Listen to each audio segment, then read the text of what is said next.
Yung other people naman, ang impression nila is once they buy a CRM, for example, that will already solve the problem on its own, which is not Yeah. the case, no? Again, you have to step back and define the process first before you choose the sales platform. Right. Because sometimes they might blame the system that they got, but really it's the root problem, could be the process. This episode is brought to you by Accounting Starter digital course for small businesses. It's a 7-module self-paced course that teaches you the basics of accounting, and it comes with a free access to our accounting and payroll software. Check it out at accountingcourseph.com. Hey everyone, welcome to the new episode of our podcast. Today is a new episode, and we are going to be talking about digital sales transformation. We're going to be looking into the objectives in transforming your sales digitally and tools to automate your sales process. So let's get started.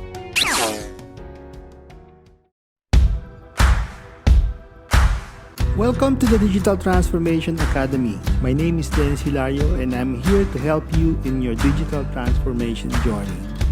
Let the show begin. Hi, hello. Welcome to the Digital Transformation Academy podcast. So my name is Dennis Hilario, and with me is Fiona. And we are here, as Fiona said, to discuss the digital sales transformation. Okay, so in our last episode, Fiona, di ba, we discussed about the 5 stages of digital marketing. Yes.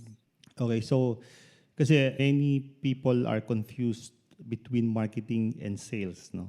In reality, marketing does the work of informing and attracting leads, no, and prospects to your business for your products or service, no.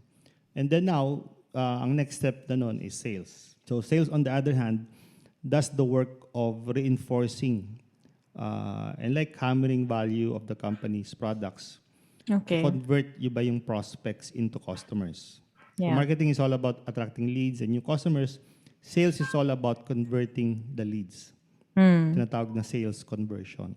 So even though yung business functions nila are different, basically they share a common goal.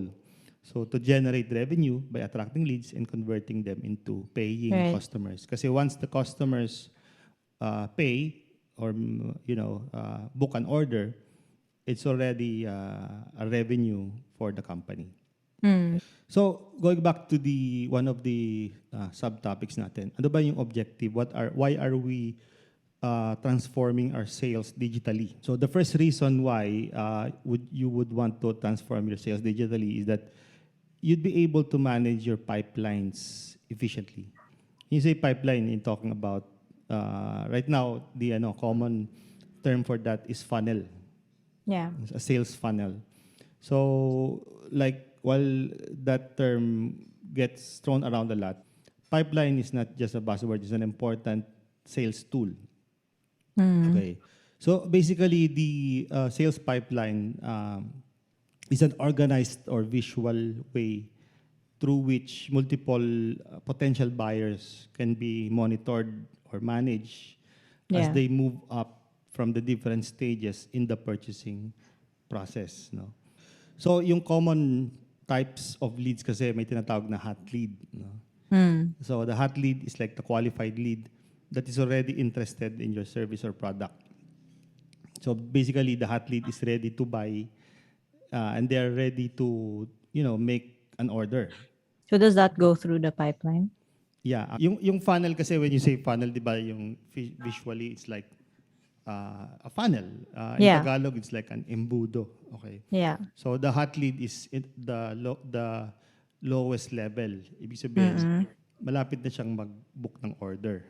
Di ba? Yeah. So pag na-meet na niya yung criteria that is required to make a purchase, then it will go to the next level, which is the actual purchase.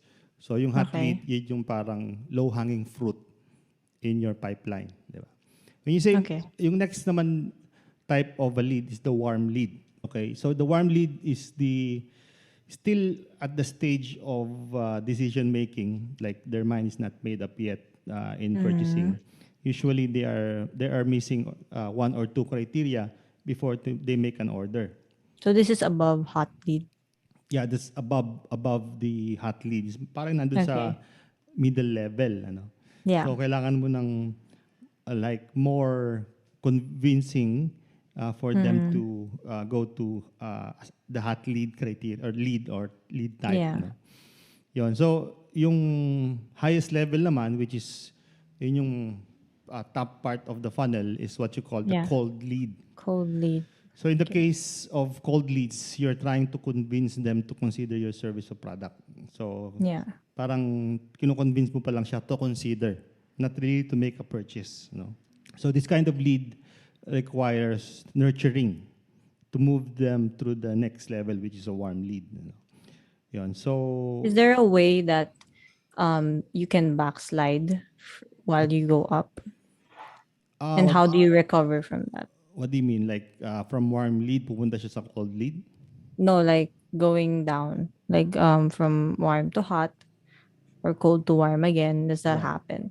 Yeah, actually, yung sabi nga natin, the first objective in uh, transforming your sales digitally is to manage the pipeline.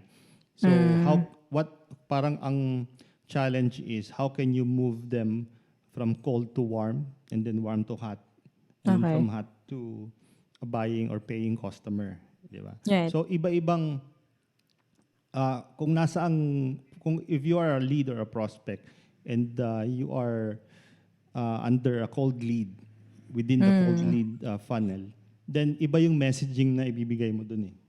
Yeah. Compared to warm leads or hot lead.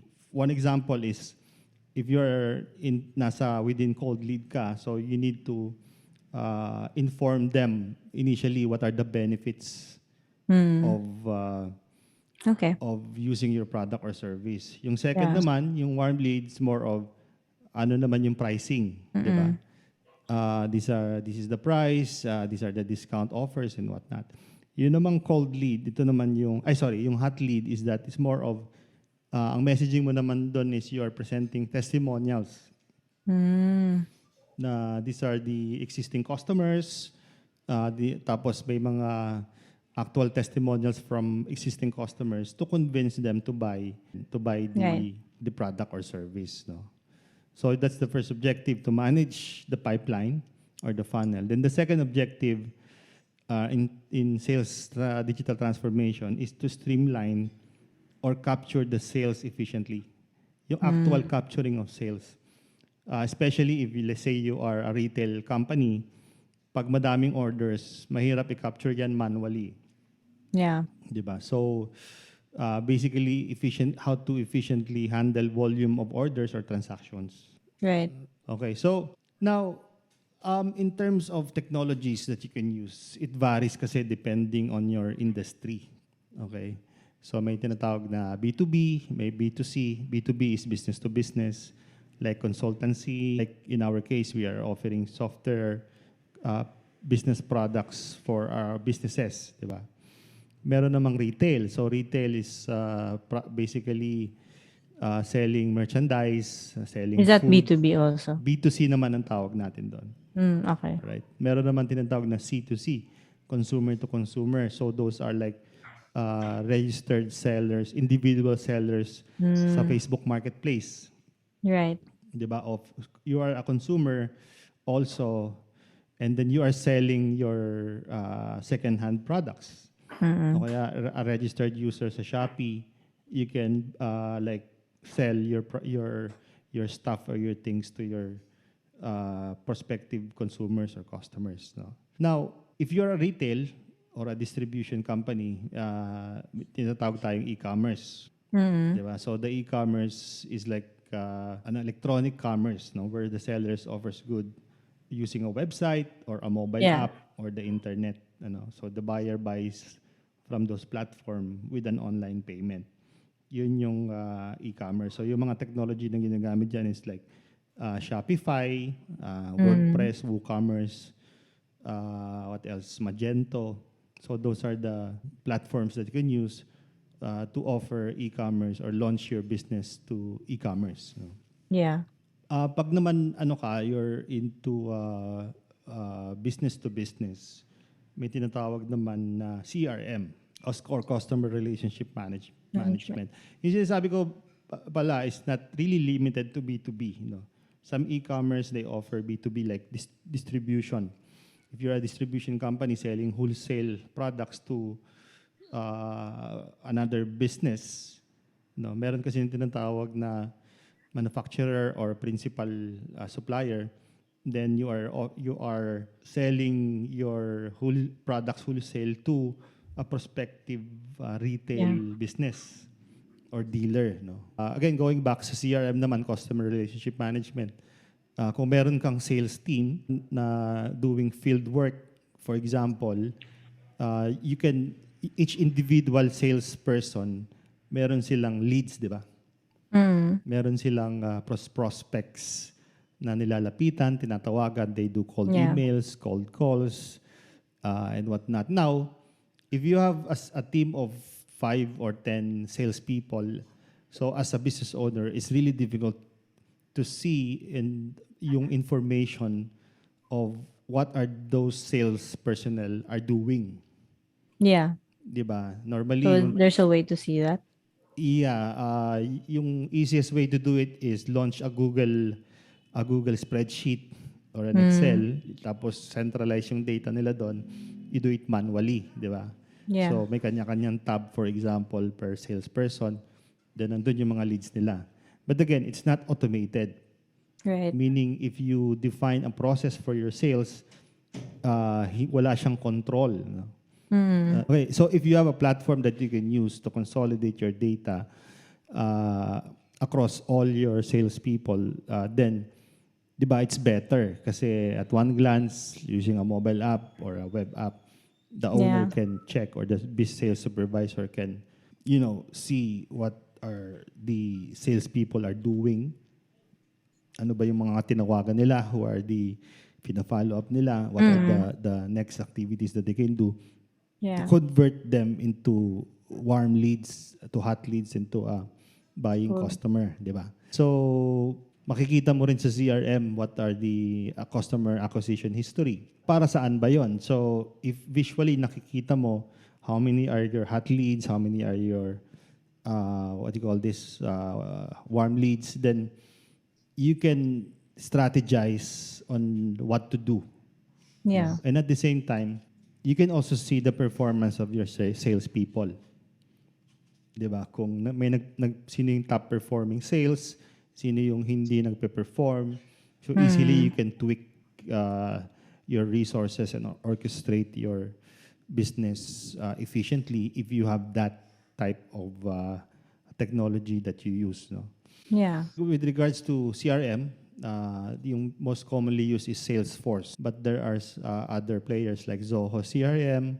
We have Fresh Sales. Hillsoft has their own CRM system as well. Yeah. Ayun. So this is typically or ideally for businesses who has sales teams. But not limited to that. May tinatawag din kasing CRM for if you have an e-commerce site as a retail, then you also manage, kasi there are consumers online na nag-add to cart lang, di ba? Pero they don't purchase. So if you have that, if you can capture those people who just view the website pero hindi siya nag-add to cart, so cold lead yun. Yeah. Pag nag-add to cart siya pero hindi siya bumili, it can be considered as warm lead. But not strictly that. It's up to you how you will set the criteria kung sino yung cold, sino yung warm, etc. So for this CRM system, this is a way to automate what they're doing, right? How are they going to be able to learn how to operate it? Firstly, you have to define your sales process. Okay. Regardless of the platform you are using, Google Spreadsheet man yan or Salesforce. Businesses will have their own sales process. Yes, iba-ibang business, iba-ibang products, they have their own business process. Of course, the first step is to define your sales team. You define the size of your organization, ano ba yung mga products that you sell, etc. Yeah. Second is, how would you capture leads? Okay. What is the process of capturing leads? Pwede kasing automated. From an email newsletter na nag-subscribe online. It can be like a cold call, tumawag yung salesperson, ano yung gagawin mo as a salesperson once you capture once Right. you acquire leads, di ba? So you have to define that process. The next step is assignment of leads. No, if the lead is coming from the internet, what is Yeah. the process of your business to assign it to your sales team? And then Right. next, how do you manage the pipeline? Di ba? So, yung mga yon, again, regardless of the platform that you are using, kahit nga manually, it has to be defined first before you implement or choose a platform that you'd like to use. And then, of course, meron tinatawag na post-sales. Once na convince mo na siya to make an order and the customer books an order, then how would you maintain that customer to buy again? Or pag may Yeah. new product ka, yung second order niya. So these CRM platforms can greatly be advantageous for you Yeah. to make it efficient, to acquire customers, to maintain them.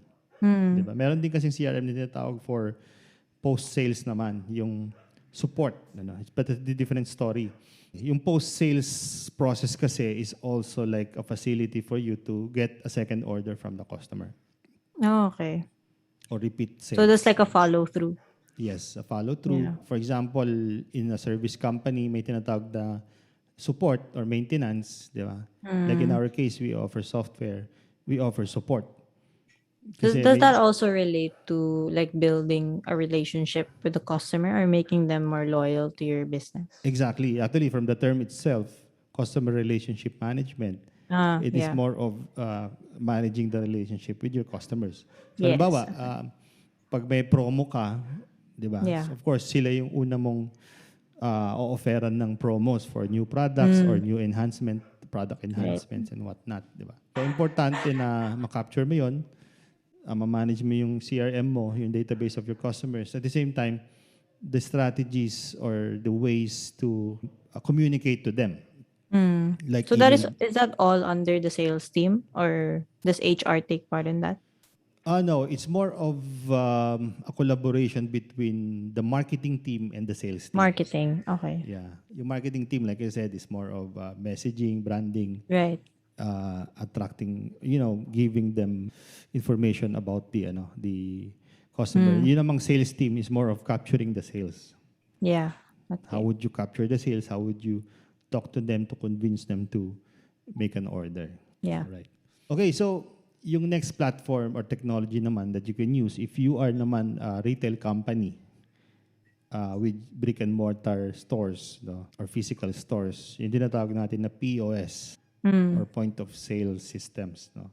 So ito yung nakikita natin sa mga coffee shops, yung cashier na nandun in front of the barista that they punch. So those technologies or machines that you see, yun yung POS. So it can be a POS for a retail business, for a restaurant. Sa restaurant naman the waiter has a tablet na doon siya nagpa-punch ng order.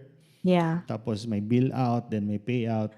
Ano rin yun, integrated with an inventory system so that the business knows kung ilan nila yung stock niya that are remaining in their warehouse, no? Or in the store for replenishment. Ayun, so that's the technology naman for brick and mortar stores or physical stores. For hospitality business like hotels, naman may tinatawag na hotel management systems, di ba?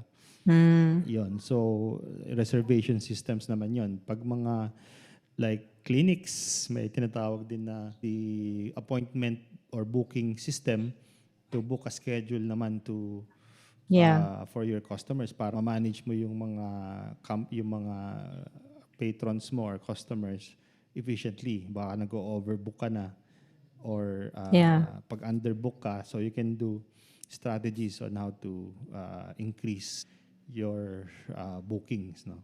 Yeah, so there are a lot of systems catered to what type of industry? And then are they all under the same company or? No, there are a lot of players. There are a lot of vendors. Okay. No? Like I said kanina sa e-commerce, yung Shopify, For online sales, ano naman yun, e-commerce. For POS, dito sa atin sa Philippines locally, marami din. One of them is us. Pero yung commonly used, well, yung mga kilala ko is one of our partners din, si Alliance. Ano pa ba? Store Hub. Right. Those are may utak POS ako nakikita. No? So, those are the different vendors. If you search sa Google POS Philippines, maraming lalabas dyan. Kasi yun yung madali-daling i-develop na software, yung POS. Yung common na yan. For hotels naman, may tinatawag na one of our partners, si Hotel Logics, may Cloudbed, Bookwen. So, yun yung mga ginagamit. Meron din for other vertical, yung mga theme park ticketing, those are the POS for those industries. Sa real estate naman, may tinatawag na real estate management system to manage yung mga properties that they are selling. For hospitals, di ba, may mga hospital management system to capture billing and collection to the patients. Yun. Yeah. Another platform actually is what you call the loyalty management platform. What's that for? Okay, the loyalty management is to convince your customers basically to repeat the order. So I'm sure you're aware of SM Advantage cards, Starbucks, ano yan? How do you call sa Starbucks? Rewards card? Rewards, yeah, those are tinatawag natin na loyalty management. Kaya loyalty management is to keep your customers, loyal to you by giving them incentives when they make an order, di ba? So, ano ba yun? The role of loyalty platform is to automate the collection of data from your customers. Ma-identify mo yung profile ng customer, yung demographics, and then you define rewards and incentives nila para they always, order para maka-collect sila ng rewards and incentives, no? That they can use to claim it later on. So, depending on the company goal, these rewards, yung tawag na point, commonly is mga point system. No? Yeah. They can be converted into cash, they can be converted into discounts, or a treat from a third-party partner. Right. Diba? So, traditionally, this point system, naka-incorporate yun sa POS ng stores. No? So, that, di ba, pag may mga coupon code, na pinapasok ka every time na you make a sale. Sa Philippines, meron tayong mga services na like Zap. Meron absolutely share treats. No? These are the platforms that you can talk to integrate your POS, for example, or e-commerce to these services. No? Ayun. So, last but not the least, of course, the mobile app. Okay. So kung meron kang, as a business owner, kung may sarili kang mobile app that you develop or you commission someone to develop, then obviously people are mobile. They're always on their phones, so might as well have that. Yung iba, of course, are just riding with existing platforms. Of course, obviously, si Foodpanda, si Grab, they're just riding to that. But there are also companies who develop their own, like McDonald's, they have their own mobile app. Diba? So basically, for you to have that, you have to talk to a programmer to develop it for you. Okay. Are these apps also used to track sales for the company itself? Yeah, yung this mobile apps, kasi once you capture sales, you already have a database of the transactions that you captured from that mobile app. No? Okay. Right now, yung mga social platforms now like Facebook, di ba, Instagram, they already have started making their own platforms to accept sales. Right now, may tinatawag na sa Facebook, yung shop, pwede kang mag-develop dun ng your own shop to get orders directly from Facebook. And then whatever purchase is there in that platform, it will automatically be tracked in their sales. Yes. So you have a record of that or an email. Every time na may transaction, you get email. Di ba? So basically, that's the concept of transforming your sales digitally. The objectives of implementing one, di ba? and the technology that you can use. So Yeah. again, it varies depending on yung type of industry, ano ba yung goal mo. But ngayon, commonly, e-commerce is the best platform to use because everyone is online, practically online now. No? So might as Yeah. well have your own online e-commerce system. Practical question, like how would, like, let's say a business is doing things or tracking sales manually, and then they want to transfer digitally. What would be a smooth way to do that, especially with sales already in the manual platform? Yeah, right. So as I always say, when you do process automation, regardless if it's sales, accounting, and whatnot, you have to define or concrete process. Okay. Diba? Like it can be a work instruction, it can be a flow chart that should be communicated to all your team, to all your people. No? What are the step-by-step sequence to attract lead, Yeah. convert them to a hot lead, and then book sales, regardless if you're manual or automated. Yun ang pinaka-importante. Now, once na you have established that, then the next step is you can already source for a product or a platform that you can use, di ba? Yeah. Who will fit dun sa process na na-define mo. And Yeah. at the same time, ano ba yung gusto mong makita afterwards? What are the reports that you'd like to see? Yeah. Basically, what is my sales today, this month, di ba? What are my sales per product? What are my... So there are many information na you can deduce from your sales transactions. So those criteria from sales process to reporting requirements, those should be defined first before you source for a vendor or a product. Right. May mga ready-made products naman kasi that you can use, no? Like yun nga, yung fresh sales or fresh desk, no? If that fits to your defined process, then you can already use that platform. Yeah. So it's going back to defining your process, Yes. and then whatever platform will be fit for that kind of process and industry you have. Okay. Right. Yeah. Actually, kung maliit ka, I mean, you're a micro business or a small business, you can use Excel. You can use Okay. Google spreadsheet. As long as you define your process, I don't see any issue in doing that. Some people kasi are intimidated in using automated platforms, no? Yeah. Pero in reality, if you can use spreadsheets manually muna at first, para to get the feet wet, then Yeah, okay true. lang na gamitin yun as long as nami-meet niya yung kailangan mo or yung requirement mo. Kasi baka overkill na yung ibang product. Ibang Right. other people naman, ang impression nila is once they buy a CRM, for example, that will already solve the problem on its own, which is Yeah. not the case, no? Again, you have to step back and define the process first before you choose a sales platform. Right. Because sometimes they might blame the system that they got, but really it's the root problem. Could be the process. Right. Like for It's not example, structured. you define the process, then you have like you're using Salesforce, di ba? Yeah. So one of the processes is that every time the salesperson has a sales call to a customer, they have to book. They have to record it to the Salesforce or the CRM. But in reality, not all salespeople do that diligently. I mean, the Salesforce will not do it for you automatically. Yeah. It's just there for you to input it. Yeah, it's just there for Yeah. you to it's just a tool to do it. So now the challenge is, how can you control that, di ba? How can you motivate your people to follow your process? So that's the challenge, di ba? Yeah. Even though may mga platforms na ganyan, if your people are not following the process, then It's gonna be the same.